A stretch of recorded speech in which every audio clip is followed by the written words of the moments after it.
Print করার সময় colour page আসে না।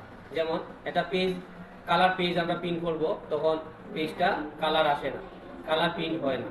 যেমন আমি এক্সাম্পল স্বরূপ আমি একটু দেখাইতেছি আপনাদের।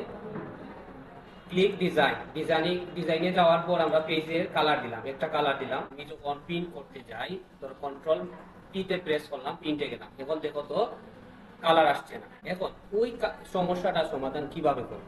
এখানে থাকা অবস্থায় আমরা এই যে ক্লিক নিচে অপশন লেখা আছে, অপশনে ক্লিক করলাম। অপশনে ক্লিক করার পরে আমরা ডিসপ্লেতে ক্লিক করব, ডিসপ্লে মেনুতে ক্লিক করব। করার পর ঠিক ডানে যে প্রিন্টিং অপশন দেওয়া আছে, প্রিন্টিং অপশনস, প্রিন্টিং অপশনসে একটা টিক চিহ্ন দেওয়া আছে print drawing create in word.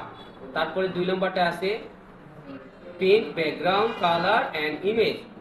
ব্যাকগ্রাউন্ডে কালার অথবা ইমেজ যদি থাকে এটা প্রিন্ট হবে। এটার মধ্যে আমার টিক চিহ্ন দেওয়া নাই, মানে পারমিশন নাই। এখন যদি আমি টিক চিহ্ন দেই, দেওয়ার পরে যদি ওকে দেই, ঠিক আছে, ওকে দেওয়ার পরে যদি এখন আমি প্রিন্ট করি, তাহলে আমার কালার পেজটা প্রিন্ট হবে। কন্ট্রোলে ধরা অবস্থা পিতে প্রেস করার পর এখন দেখো তো কালার পেজটা আসছে। এখন আমি যদি প্রিন্ট করি তাহলে আমার পেজটা কালার পেজ প্রিন্ট হবে।